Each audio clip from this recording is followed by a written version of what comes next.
What's going on, baseball fan? I can't even talk right now. What's going on, baseball fans? How you doing? We're talking DJ LeMahieu. We're talking Corey Kluber, Brad Hand. What is next for the Yankees? Let's get to it.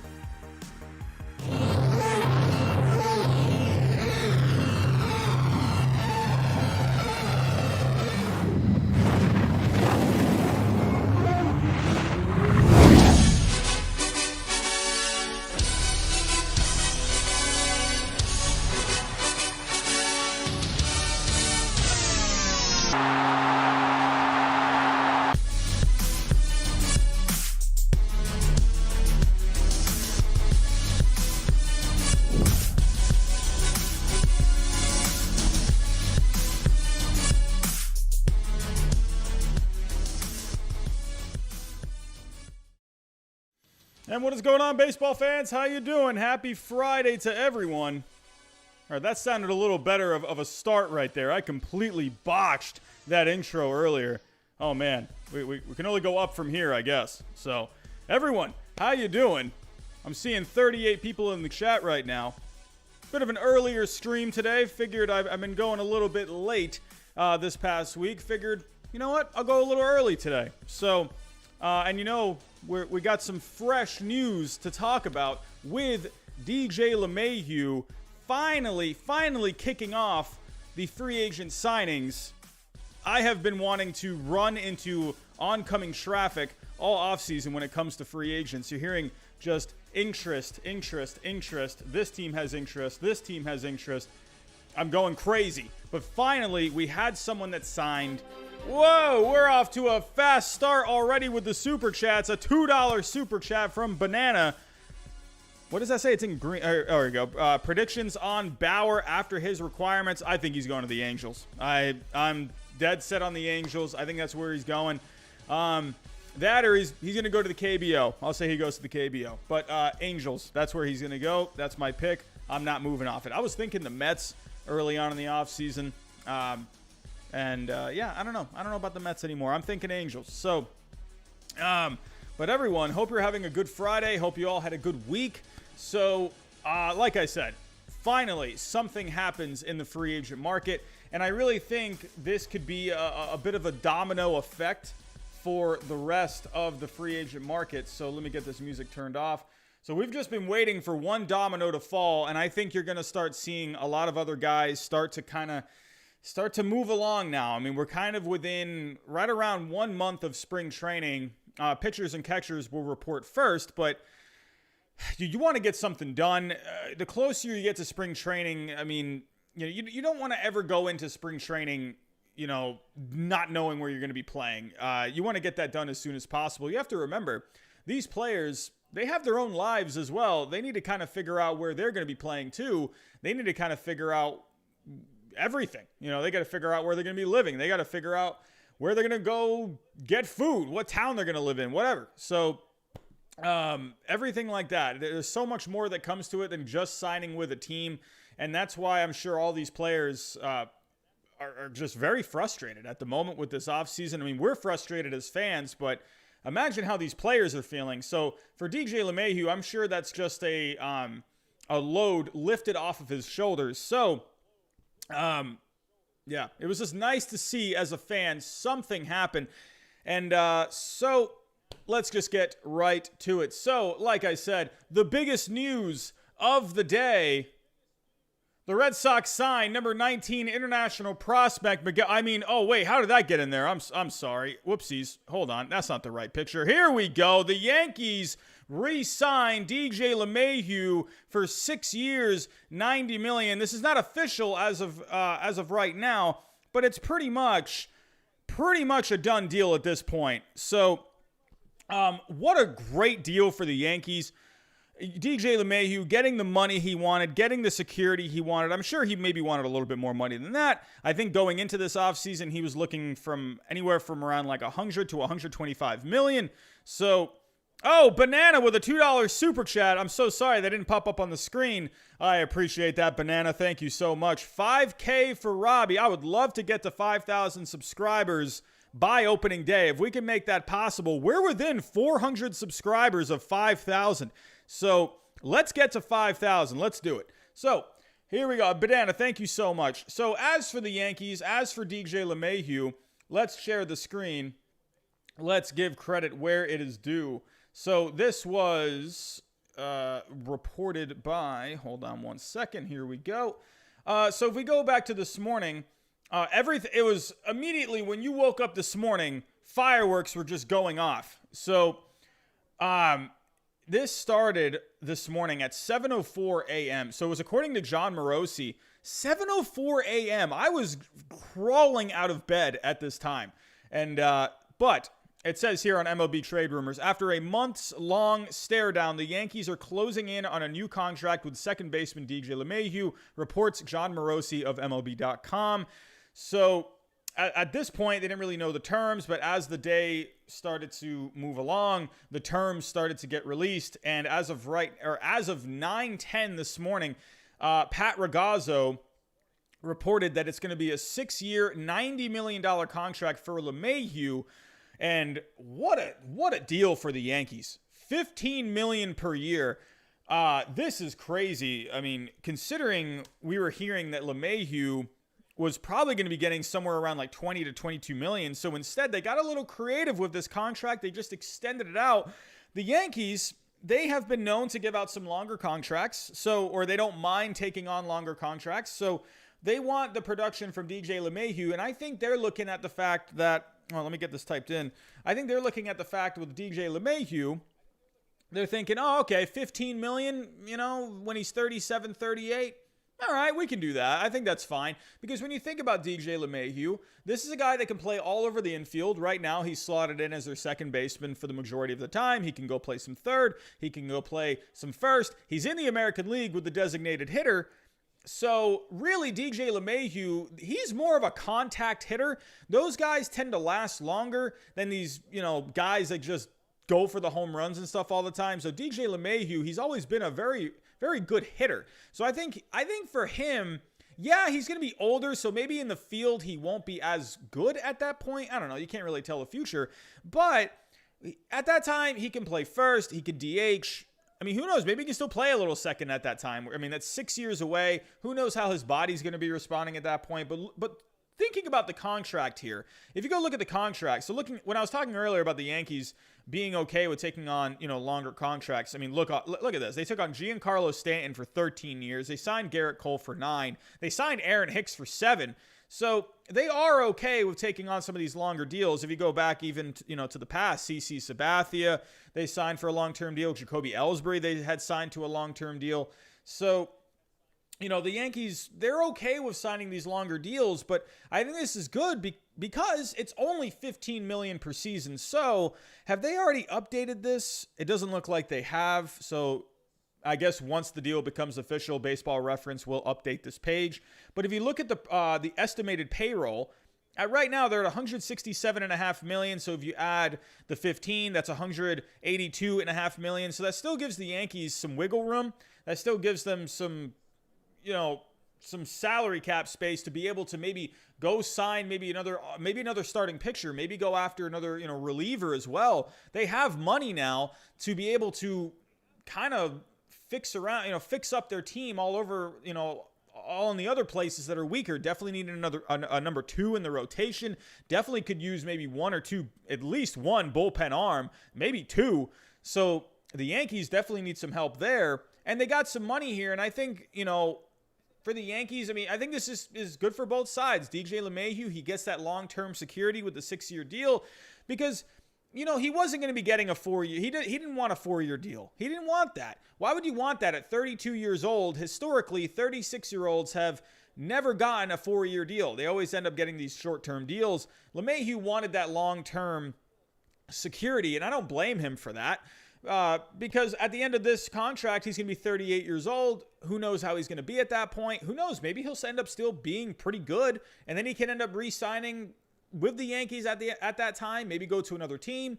We'll have to just wait and see down the road what ends up happening with that.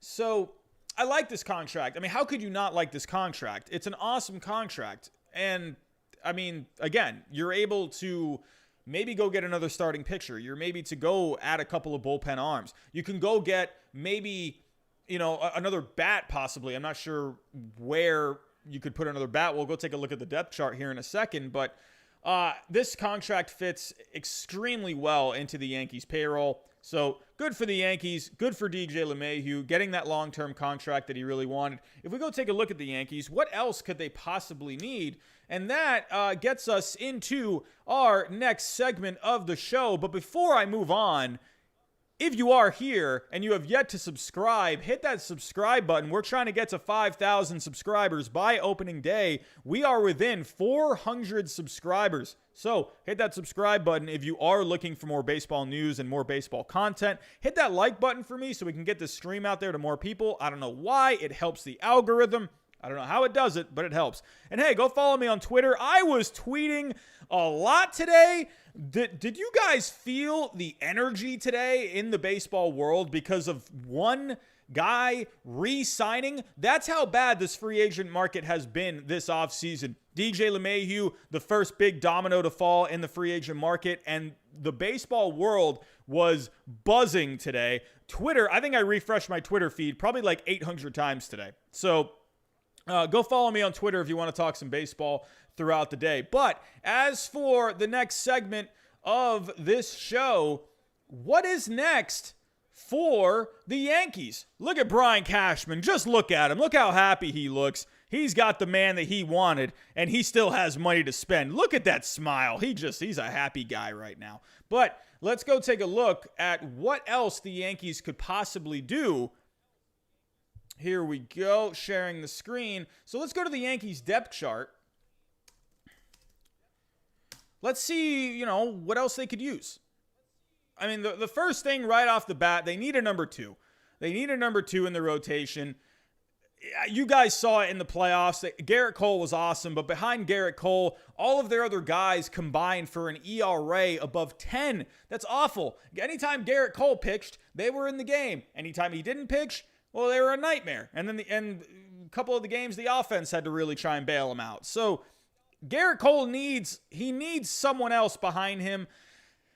As much as I do like David Garcia, who knows what Domingo Germán's going to be. He was good a couple years ago, but he's had a long layoff now.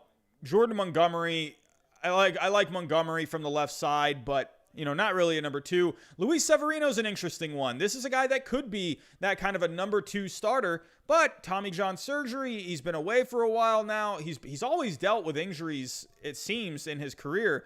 So, Luis Severino is a guy, but right now you can't really rely on a guy like Luis Severino. I mean, even though he's put up some amazing numbers, put up some great numbers. Look at 2018, went 19-8, 3.39 ERA, a good amount of strikeouts. Severino's got the talent to be a number two, but you can't really rely on this guy right now. You got to rely on Severino as like a fourth or fifth starter at the moment. You got to ease him back in. You got to see what he has, what can he contribute. And again, same thing with Domingo Germán. I was talking about him a second ago. I mean, this guy could really help out as well. He had a really good year in 2019. Now, you would have liked for him to maybe go deeper into some games. The ERA, not bad, but he still won 18 games. It's crazy. In 2019, winning 18 games. That's kind of just crazy to think about. I know wins aren't everything, but still, the fact that he had 18 of them, pretty much in his first really full season as a starter. But Domingo Germán, but again, you can't rely on this guy as a number two. I don't know, he's like a 3 or a 4. So, and again, he's had the long layoff. Even going to Jordan Montgomery, if you look at Jordan Montgomery, I like Montgomery, he's not bad, but he hasn't really had any kind of a track record. 2020 wasn't very good. I believe his FIP was a lot better.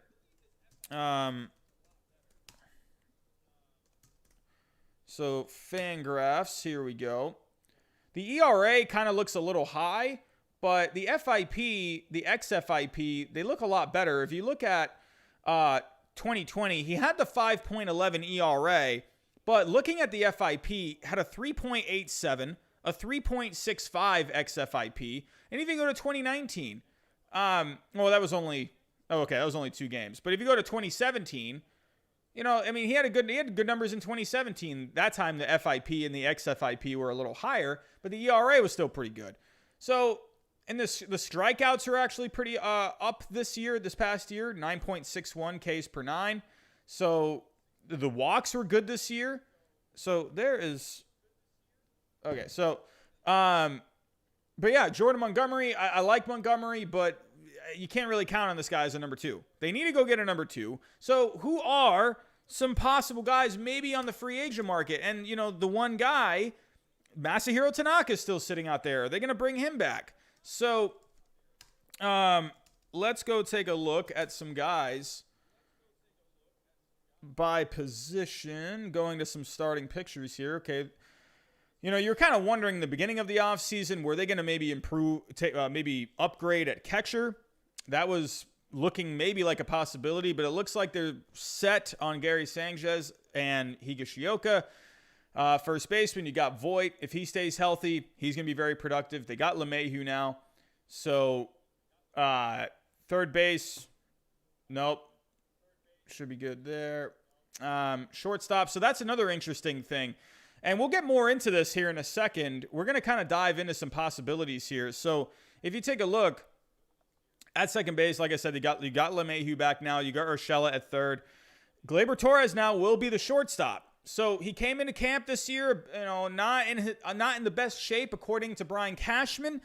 So Gleyber Torres, while the guy has a ton of talent on the offensive side, the defensive side has not been very strong with Gleyber Torres. So what are and we'll get into this in a second. I think they'll end up staying with him, but I do wonder, I want to maybe put a thought in your head. Does bringing DJ LeMahieu back, does that necessarily mean Gleyber Torres is still going to be the shortstop? I don't know. We'll have to take a look into this. I have a possibility here in a second that I'll show you to a circumstance where maybe Gleyber Torres is not the shortstop. So we'll go take a look at that here in a second.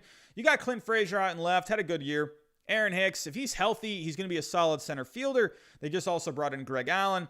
So you got Aaron Judge. Again, the health with Aaron Judge. I mean, the one thing with the Yankees that you still have to really remember is the health. They had a lot of injuries in 2019. They were still kind of dealing with the injury bug last year. I mean, are they going to be able to stay healthy this year? And then you got Stanton. He was another one, but he was mashing in the playoffs. Again, if he just stays healthy, this team can be good. But LeMahieu, bringing him back, it's not just the bat that you like. It's also the guy. The guy can move around the infield.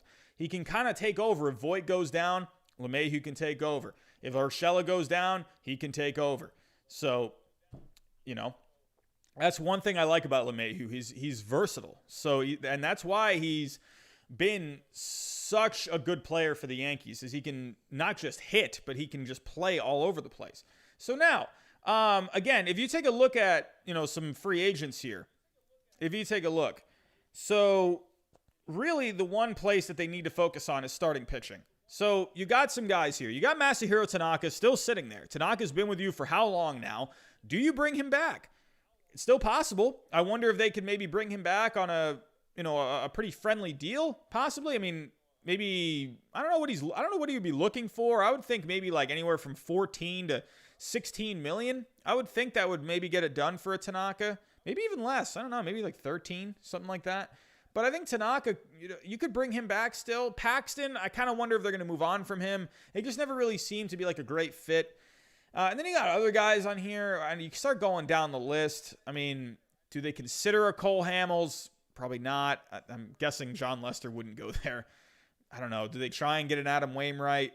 I don't know. I mean, there's not really many great options. I mean, and again, there's Trevor Bauer as well. I mean, Jake Odorizzi, do they consider a Jake Odorizzi? That could be interesting. Trevor Bauer, they're probably not going to be bringing him in. So they definitely want to stay under that luxury tax, and signing Trevor Bauer would most likely get them very close to that luxury tax. So when I think of the Yankees, and then also with the bullpen, real quick before I move on, looking at the bullpen, there's some guys here that really could help out in that bullpen. I wonder if Kirby Yates, if maybe they could persuade Kirby Yates to come to New York, come back to the Yankees. Maybe Kirby Yates, you could get him for cheap. Maybe he could end up being a decent contributor in that Yankee bullpen, and he's a closer. So if Aroldis Chapman, if he continues to not be reliable in the playoffs, I don't know, you got a guy like Kirby Yates from the right side. Maybe he could be a good complement in that bullpen, maybe a key setup man in that bullpen. Archie Bradley's off the board now. I don't think they would go with a Brad Hand. I think the Yankees, they tend to like to go for the guys that throw harder. So, I don't know. I don't see a Brandon Workman. I don't see a Roberto Osuna. I don't think Ken Giles. I mean, Clippard's out there. That could be interesting. Melanson. I mean, you do got some guys here that you could bring in. A Colomé, maybe. Again, he's not a hard thrower by any means, but he doesn't get a ton of strikeouts, but he gets the job done. Could they bring in Colomé as like a setup guy? There's a lot of things they could do here. I think the Yankees, I would expect them to sign at least one guy. I thought Archie Bradley would have been a great arm for that bullpen. I would expect them to bring in one guy at least, maybe two. I could definitely see that happening. But I think with the Yankees, they need a number two. They need a number two guy. So, and when I'm looking at these guys, none of these guys really scream number two. Maybe a Trevor Bauer, but I think Trevor Bauer, he's going to move on to be the ace of another team, possibly the Angels. So, none of these guys really, I don't think Tanaka's a 2. I just don't think he's a 2. I think Tanaka is going to be more of like a 3.5 kind of a guy. He's not a 2. Odorizzi's not a 2. Paxton's not a 2. Quintana's not a number 2. Porcello is not a number 2. So I think with the Yankees, you're going to have to go to the trade market. That is what you're going to have to do. What are some major league pieces that they have that maybe they could trade? And this is where I get to Gleyber Torres. I wonder, probably not going to happen, but I wonder if maybe they float Torres out there. I don't know, because there are some shortstops on the free agent market. If you go look at some shortstops, you still got Semien out there. You got Didi. Maybe you could bring Didi back. You got a defensive wizard in Andrelton Simmons. You got 3 decent guys where your defense is going to improve if you bring in one of these guys. Now, getting into the trades. This is where I think maybe you could use Gleyber Torres as a trade chip. And right now, we'll get down to the list here in a second. I've come up with a couple of options here. I think you could go to the Pirates. We'll get to Gleyber Torres here in a second. But you could maybe go to the Pirates for a number 2.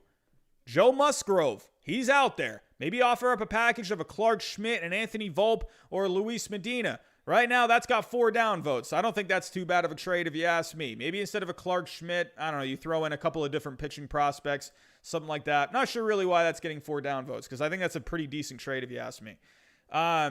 Maybe you go to a Kyle Hendricks. This one is definitely getting a lot more positive reactions. Kyle Hendricks, I think, would be a great fit with the Yankees.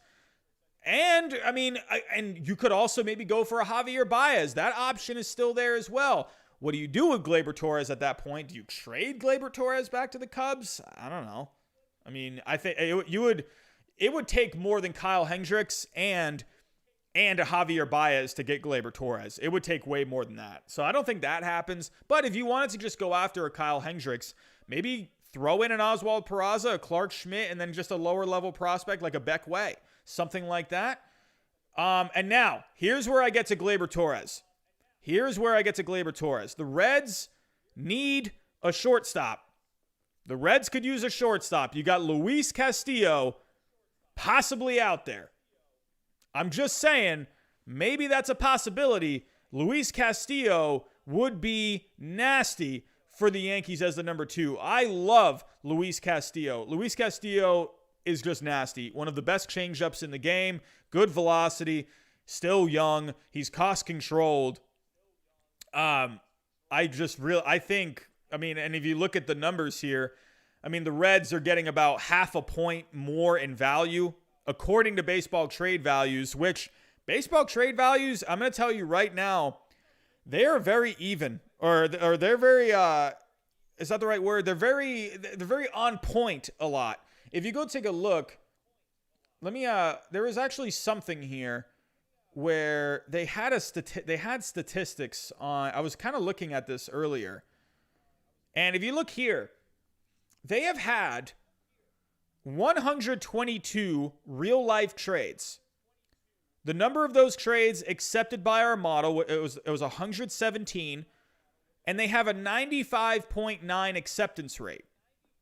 I'm just saying, this website, they're not perfect, but they hit a lot. If you go to the Francisco Lindor trade, that was pretty even. You have to know with these teams use programs to value players. I'm not saying they all use the same program, but they use these kind of programs that have algorithms on these players based on their age, based on their stats, based on their injury history. These teams, they're not just looking at these players like scouting reports and whatnot. Yeah, they're looking at those too, but these teams nowadays, they use algorithms. So, and I'm just saying, right now, where is it? Here we go. I think it says right here, this site is based on a valuation model we've been building, testing, and fine-tuning over several years. For better accuracy, we logged every trade made by every major league team and adjusted our model each time we noticed something was off, including in our first few months during the summer of 2019. This generated a lot of learnings about what indicators MLB teams valued and by how much. I know there was something here. I know they said something about teams use this kind of stuff here. Where is I can't find where it said, but teams use these kind of programs where there's algorithms involved. And if you go take a look at this trade right here for a Luis Castillo, I know that might seem like a lot, but based off of the numbers that Castillo has put up, based on his age, based on how much control he has until free agency, this could end up being, I think, a pretty decent trade for the Yankees. I mean, I know Gleyber Torres. I know Yankee fans love Gleyber Torres. I know they love Deivi Garcia.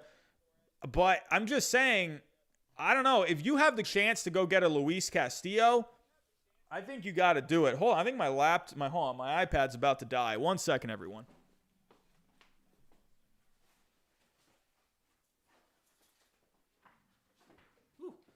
But yeah, if you are the Yankees, you've got to go get a number 2.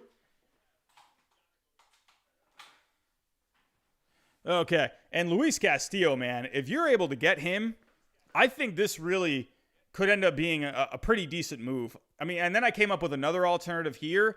Maybe instead of a Deivi Garcia, maybe you part with a Clark Schmidt and a Domingo Germán. So you get a major league ready guy and a Domingo Germán. You get Clark Schmidt, who's on the cusp of being major league ready. And then you get a lower level prospect as well. So I don't know. But right here, I think, man, if you can go get a Luis Castillo, I like this. I like this trade a lot. But, and again, if you get rid of a Gleyber Torres, you can go to the free agent market. You can maybe go pick up one of these guys, a Marcus Semien, a Didi Gregorius, Andrelton Simmons, something like that. I'm just saying, I wouldn't say right now that it's completely, it's very unrealistic, I think, personally. I think it's a long shot. But I would not count out maybe Gleyber Torres. If you could get a Luis Castillo, I think you would have to have a Gleyber Torres in this trade because the Reds need a shortstop and they're trying to get younger. They're still trying to be competitive. And I think if you can get a package kind of around this, I think you maybe could see something like that happening. Maybe, probably not, but don't count it out. I think the Yankees, even though they got DJ LeMahieu back, the fact that they got LeMahieu back, now the Yankees can get in motion. Now the wheels can start turning. Now they can start getting into other things. They've been locked on DJ LeMahieu this whole offseason. And I think now that he's signed, Brian Cashman can maybe start doing something now. And I'm just saying, if this opportunity pops up, and you know Brian Cashman, he can wheel and deal.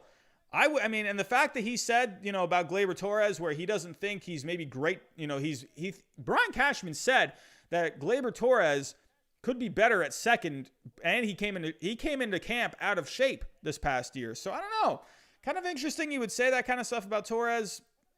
I'm just saying, but if you can get a Luis Castillo, I think you got to do it. You got to do it, especially, and he's so cheap. He's so cheap too. He's not even going to be $5 million this year because he's getting arbitration. So, again, if not Luis Castillo, maybe you can go to the Cubs, get a Kyle Hendricks. Maybe you can go to the Pirates, get a Joe Musgrove, something like that. The Yankees need a number 2. They need a number 2. So, alrighty, moving on here. So we're going to move on to our next story. I'm so sorry. Hold on. Here we go. So the Yankees, while I do think they do need a number 2, and I still think they need to go after someone. They need to go after a Musgrove. They need to go after a Kyle Hendricks. They got to go after maybe a Luis Castillo. But there's another guy out there where I just recently predicted that he could he could join this team. Whoa, we got a super chat. David Knight, what is going on, my friend? Thank you so much. Bryant got $19.5 million. Does that make him harder to trade? Well, I mean, I think teams knew he was going to be making something along those lines. So I don't think that makes him harder to trade. I think it maybe eliminates some teams. But I guess in a sense it would make him harder to trade. But I could see a team like the Nationals maybe still wanting to take him on, possibly. I just wonder. I think maybe Kris Bryant, maybe you wait until the trade deadline for someone like him if he's doing really good. I think teams want to see how he's doing because he is coming off of a down year. The numbers have been declining. At least the advanced numbers have been declining. Like the barrels have been declining. The exit velocity has been declining. So Kris Bryant, I feel like Kris Bryant, it's going to be more of a wait and see kind of a thing with him. I definitely could be a deadline kind of a guy. Maybe if a team is looking for another bat, maybe if a team has a third baseman go down, maybe if a team wants to add a designated hitter in the American League and they want to just add another bat, maybe Kris Bryant could, play some third, do some DHing, something like that. We'll have to wait and see what goes on with the Kris Bryant. So I don't think it makes him harder to trade. So I just think maybe it eliminates a couple of teams. So I don't know, but I think teams kind of knew what he was going to be, roughly what he was going to be making. So, but getting back to the Yankees, David Knight, thank you so much for the donation. But getting back to the Yankees here, I do think they got to go get a number 2. And I don't think this guy is a number 2. I don't think he is, just because he's been dealing with injuries in the past couple of years. You don't really know what you're going to be getting out of him. But if the Yankees could get someone like this, Corey Kluber, I think that would be huge for the Yankees. Right now, I am set on the fact that Kluber is going to be a Yankee. I haven't read anything that has told us that. I'm just believing that in my gut. I'm definitely wrong a lot, so that could definitely be wrong. But Corey Kluber would be an awesome fit with the Yankees. Don't think he's going to cost too much money. I don't think you're going to go above $10 million for him. Do you even get to $10 million? Last night I was wondering. I wonder if teams would even throw like $15 million for him for 1 year. But with the injuries he's had, I don't think he's going to get up that high in salary. I could maybe see somewhere anywhere from like $5 to $10 million per year for him. So, but the interest for Corey Kluber is heating up. So let's get to the article. Alrighty. Oh, hold on one second. Corey Kluber. Okay, here we go. So, Corey Kluber, there was some talk that the Yankees, they are in on Corey Kluber. Oh, and of course, the Blue Jays. I forgot to mention earlier, the Blue Jays, it was reported that they did offer DJ LeMahieu. No! Stop with the ads. I don't want the ads. Okay, so there was something out there earlier today that the Blue Jays did offer him a 4-year, I believe it was $78 million. I believe it was 78. Yeah, I think it was a 4-year, $78 million contract. So that would have been $19.5 million. So the Blue Jays, they were willing to give him more money for less years, but DJ LeMahieu, in the end, wanted more years. So, but because of the financial flexibility now that the Yankees have, maybe they could go after someone like a Kluber. Maybe throw, I don't know, $8-10 million at him, come in for a year. Maybe he can give you something. So maybe a 1-year deal with some kind of an option. But the Yankees are in on Corey Kluber. So according to Bob Klapisch, I'm hearing the Yankees are definitely in on Corey Kluber. Whether he signs with them is another story. Kluber has a lot of options right now. So Kluber, he did throw the other day. There was a lot of teams in attendance. You had the Yankees, you had the Red Sox, you had the Angels, you had the Mets, you had the White Sox, you had the Indians, you had the Twins, you had the Pirates. I think the Angels were there. There were a whole ton of teams there. So Corey Kluber, he's definitely getting interest out there. But man, the one thing with Corey Kluber where I think maybe he could go to the Yankees, Eric Cressey, his trainer, is the head of the Yankees strength and conditioning. He's been running Corey Kluber's rehab. It just seems to be a bit of a seamless fit. And also, Corey Kluber, the last time we saw him, he's clean shaven. I don't know if he's still clean shaven, but he's already got the look of a Yankee based off of how he looked with the Rangers. I'm just saying. So, Corey Kluber, I think there's a very good chance he goes to the Yankees. I would love for him to come into my Red Sox. I would love that. But right now, I really just think, I mean, my heart is telling me I would love to have Corey Kluber, but my brain is just telling me, there's not a lot of brain cells in there, but my brain is telling me just the Yankees are a really good fit. I could maybe see him going to the Twins, kind of a team that's been quiet out there. They've been oddly quiet to me. The Twins just haven't really been doing anything. So, I don't know. But I just feel like with the Yankees, they're trying to go for it. And they've just been quiet because they've been trying to go after DJ LeMahieu. They've been trying to get this guy signed. But now that they have him signed, look out for the Yankees. The Mets have been making a lot of noise. The White Sox have been making a lot of noise.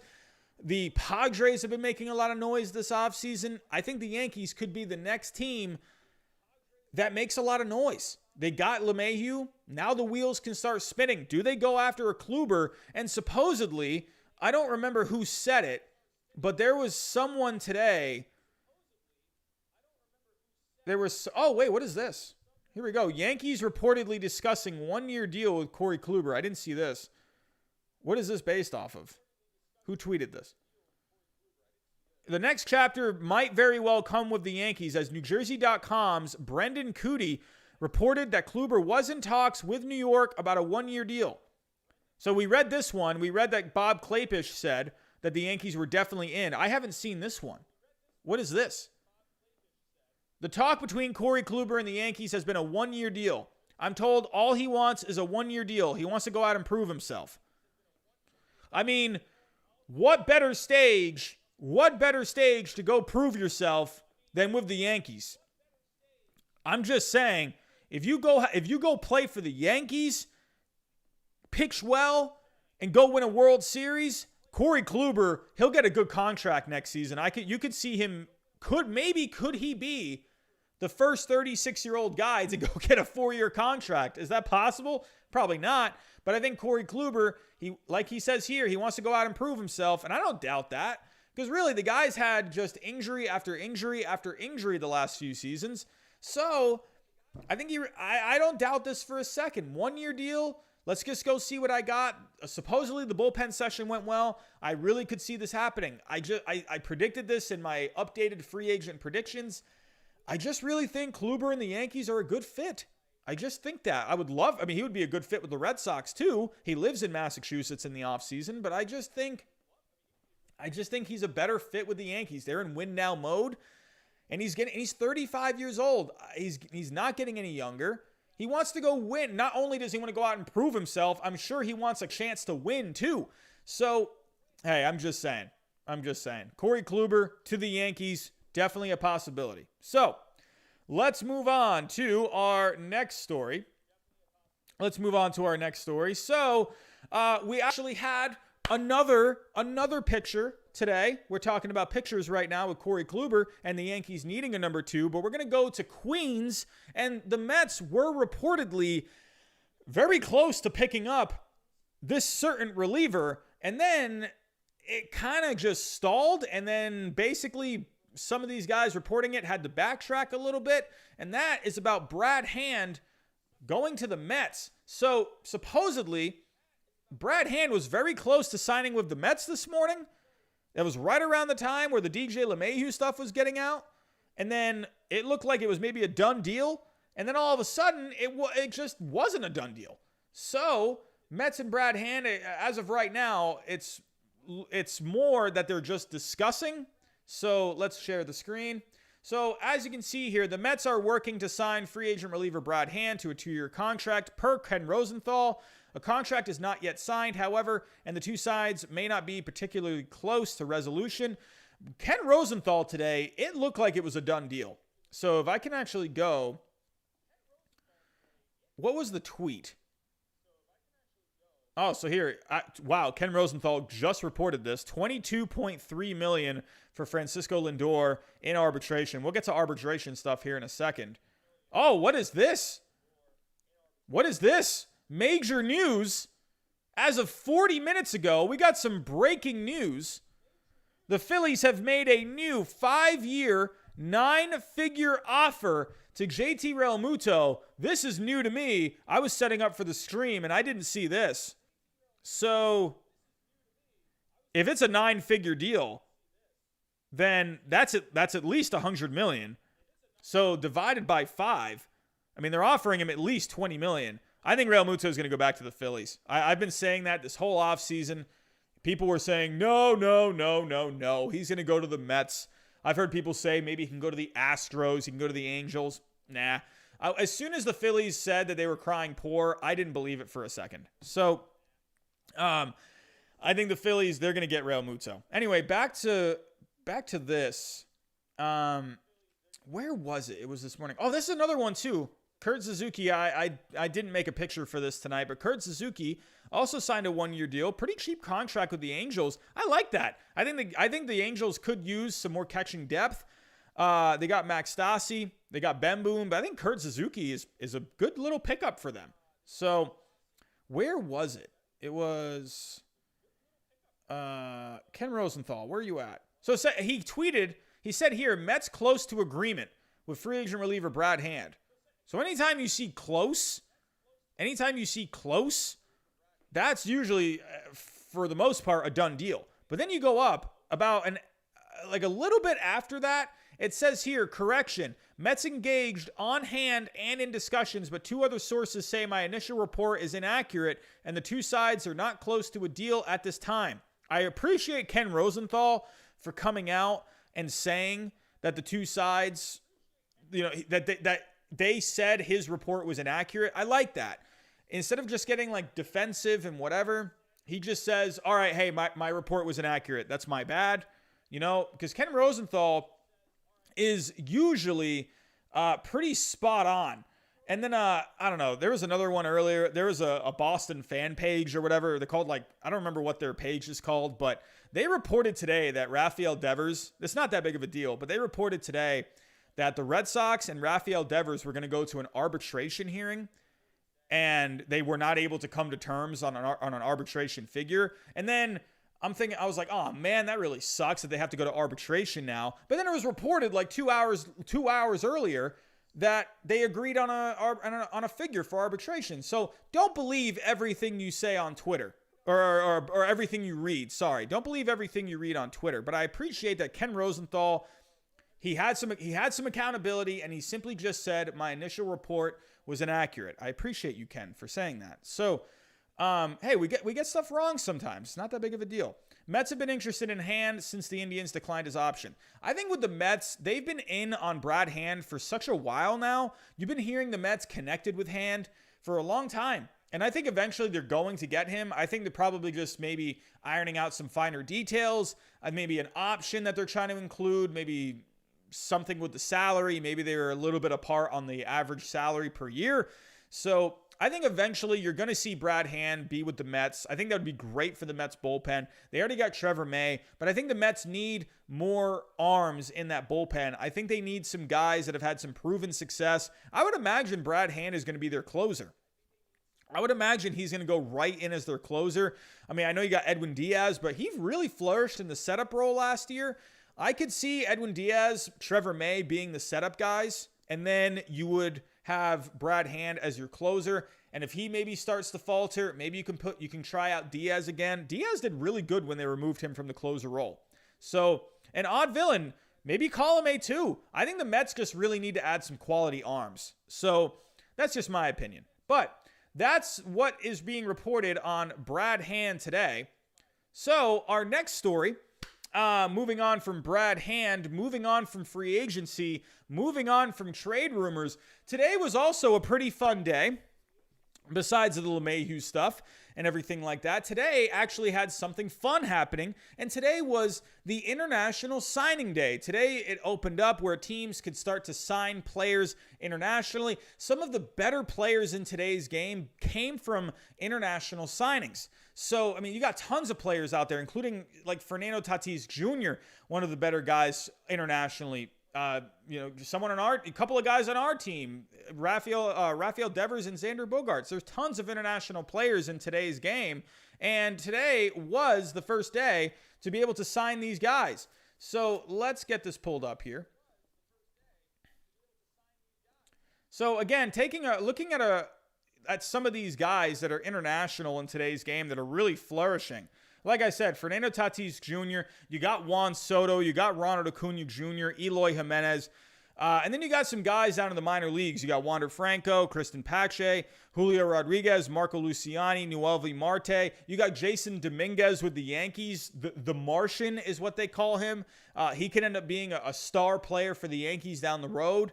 You got a lot of international guys who are flourishing in today's game, and some of our best players in today's game are international signings. So today was International Signing Day. They usually do this in the summertime, but because of COVID, they pushed it back to today. But here are some of the top prospects. You had Yoelqui Cespedes, you had Oscar Colas, Wilman Diaz, Carlos Colmenares, Armando Cruz, Christian Hernandez. You got a lot of good guys out there, a lot of good talent, a lot of young guys too, 17 years old, 16 years old, 18 years old. But Yoelqui Cespedes, you could see this guy really moving through the minor leagues quickly. He's already 23 years old, and this guy looks really good. He's the top prospect right now internationally. I mean, look at the grades that he has: a 50 hit, 55 power, 60 run, 60 arm, 55 field. This is like a 5-tool kind of a player. So look out for Yoelqui Cespedes. But if we go to the tracker, where is the tracker? Oh, here we go. So far, these are the guys that have picked up some of these international signings. So Yoelqui Cespedes going to the White Sox. You got Wilman Diaz going to the Dodgers. Colmenares going to the Rays. Look at the Rays continuing to flourish in this international market. They do so good with the international market. They got Wander Franco, the top prospect in all of baseball. He was an international signing, and now they got the number 4 prospect from this year. So there's also some rules when it comes to this, I believe. Here it is. So as you can see here, these teams, so it says here, clubs that receive a competitive balance pick in round B of the MLB draft receive a pool of 6.4. And then if you get a balance pick in round A, you get about 5.9, roughly around there. And then you kind of start going down the list. I'm not sure what determines whether or not you get a pick in round B or in round A. I'm not really sure how that works. Does that have to do with like free agents and stuff like that? I'm not sure how that goes. But these were the teams. I'm guessing it's because these guys don't really sign these major free agents.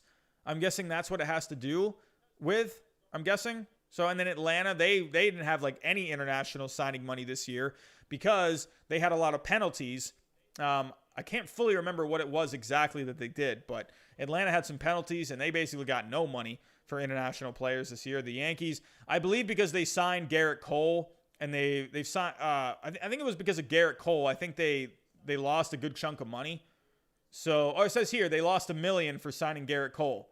So I think it's based off of free agents. If you sign a lot of these guys, free agents, then you lose international money. So that's kind of where they're trying to balance things out in the free agent market, to where if you sign these top guys, where you're going to have to forfeit over some international signing money. So the better players that you sign, the more money you're going to lose. So as we can see here, and as for the Red Sox, getting to my Red Sox here, there's a ton of teams right here in the middle where, they got a decent amount. They lost a little bit of money, but they still got a pretty good chunk of it as well. But if you keep going down this list, taking a look here, these are the prospects that are ranked. So again, Cespedes going to the White Sox. Dodgers getting the number 3 guy at shortstop in Wilman Diaz. The Nationals, the Nationals really could use some more beef in that farm system. They got Armando Cruz, the number 5 prospect. I'm sure that he's going to go right towards the top of their prospect list. Christian Hernandez going to the Cubs. I mean, supposedly with Christian Hernandez, this is a guy where I believe he has been compared to Alex Rodriguez, kind of has a similar build to Manny Machado. He styles his game after a Javier Baez. I mean, this guy's just an all-around talent, and I mean, he is only 17 years old. So good for the Cubs picking up possibly a long-term shortstop. We'll have to see how it goes. Not all these guys end up working out. Remember Rusney Castillo with the Red Sox? They brought him over internationally. He was like this highly touted guy from Cuba, and that did not work out at all. So, but guys like Yohan Moncada have worked out really well too. So, but then you keep going down the list here. The Marlins, they keep adding to their farm system. The Phillies adding a Ricardo Perez, the number 9 guy. So, and looking at the Dodgers, they got a couple of guys in the top 10. Looking at the Dodgers here, they got the number 3 guy and they got the number 8 guy. So, hey, good for, and again, for the Cubs, they're trying to restock that farm system as well, getting the number 6 guy. So good for some of these teams. The Pirates definitely need some more talent in that farm system. The Royals keep adding to it. The Athletics going after an outfielder in the Dominican Republic. Tigers keep adding to that farm system. My Red Sox were able to add a guy in the top 30, and Miguel Bleis. That was the first picture that I showed. I don't know how that got in there today as my top story. I'm so sorry. But there's a lot of guys on here where they could end up being really good players down the road. I mean, Xander Bogaerts, the Red Sox got him when he was really young, and he's ended up being their everyday shortstop. I mean, same thing with Ronald Acuna Jr., same thing with Fernando Tatis Jr. These guys are all international players, signed when they were young, and they've just developed into these really good players in today's game. So, but international signing period, go check out these signings. Maybe your favorite team ended up picking up someone. Go look at their scouting reports. Go look up some video. You'll go find some stuff. And but yeah, kind of a more fun thing. I like that they had it in this off season, especially this slow kind of an off season. This was pretty fun today. However, moving into our next story, and I believe this is our last story of the night. Yes, this is our last story of the night. Whoops. Oh, you know what? Whatever. Before I get to the last story, hit that subscribe button, hit that like button, go shoot me a follow on Twitter. I'm talking baseball over there throughout the day. But moving on to our last story. As much as I enjoyed seeing these international prospects signing, I am sorry. I don't know if any of you are active on Twitter at the moment, but I was about to lose my mind today at the amount of arbitration signings today. I was going to lose it. If I actually had to unfollow John Heyman. I will follow him back at some point, but I had to unfollow the guy, or I had to mute him, or I don't remember if I unfollowed him or if I muted him.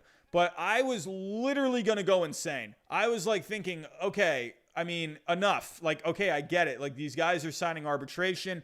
But there were a few, But there were a few guys that, you know, hey, were some pretty significant ones. You had Aaron Judge. They agreed.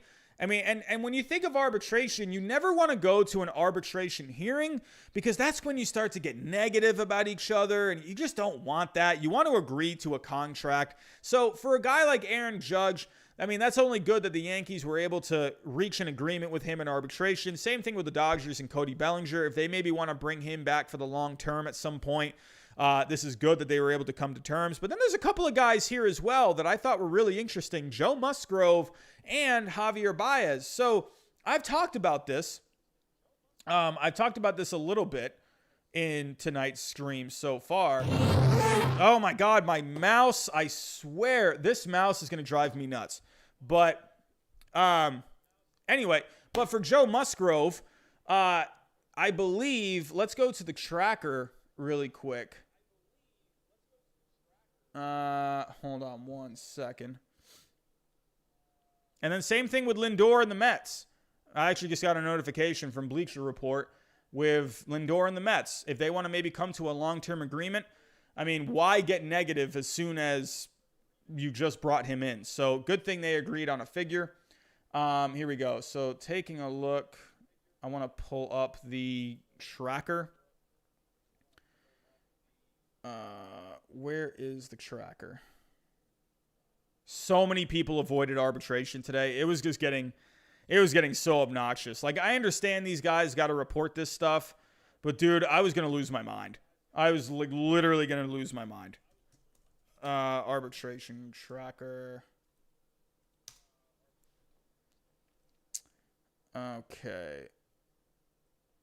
Where is it? There we go. So, nope, that's not it. Oh, here it is. All right, sharing the screen.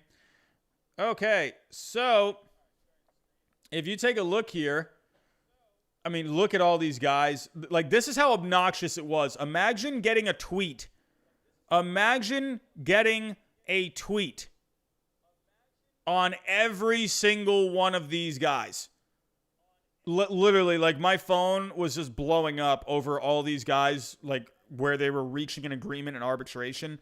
But there were some pretty significant ones. Like I said, if you go to a Musgrove, the reason that I say it's significant, because Musgrove, it comes down to the salary. So $4.45 million for Joe Musgrove. And if you're the Yankees, you maybe want to trade for a Joe Musgrove, you know, a team that's getting kind of close to the luxury tax line of $210 million. You have to consider this stuff. Look at Mookie Betts last year. They reached arbitration last year with the Red Sox and him reached arbitration, or they reached an agreement before they had to go to a hearing. And then they ended up agreeing to like $27.5 million or something like that. And, you know, and for the Dodgers, they had to work that salary into their payroll. So, again, for the Yankees, I think they would go after a Joe Musgrove, at least look into it, because he's not going to be making that much money. And also, take into note as well, the Red Sox did not trade Mookie Betts to the Dodgers until after arbitration. So, I'm just saying, you know, even someone like a Brandon Nimmo, $4.7 million, if the Mets maybe want to try and trade him off or something, well, now they have his official salary. I think a lot of teams, besides like someone like a Francisco Lindor, I'm not saying you have to wait to trade guys until after arbitration. That's not what I'm saying. Of course, you can make trades before that. But I think for a lot of teams, it's like you know what their salary is going to be. So you would rather just let the other team just negotiate. You'd rather just have them get it done. But now that these guys have official salaries, like a Joe Musgrove, like a Brandon Nimmo, I mean, that it's only just going to make one less thing to do for these kind of players. And then Javier Baez, too. Maybe he's a guy that gets on the move. He's going to be making a good amount. $11.65 million. That's a good amount of money for Javier Baez. So will a team want to take that on? If the Yankees... Well, no, I don't think the Yankees would go for a Javier Baez. I mean, I think they would rather keep a Gleyber Torres. But I don't know. If a team wants to trade for a Javier Baez, do they want to take on the $11 million with him? So I think that stuff is pretty significant. Hey, looking at Daniel Bard. Good for him. Look at Daniel Bard, man. Comeback player of the year. Great for him, man. Making about almost $3 million in arbitration this year. Hey, good for him. Good for him. Yes, Big Ben, talking about arbitration. Very exciting, am I right? But I will say as well, let me actually go down here.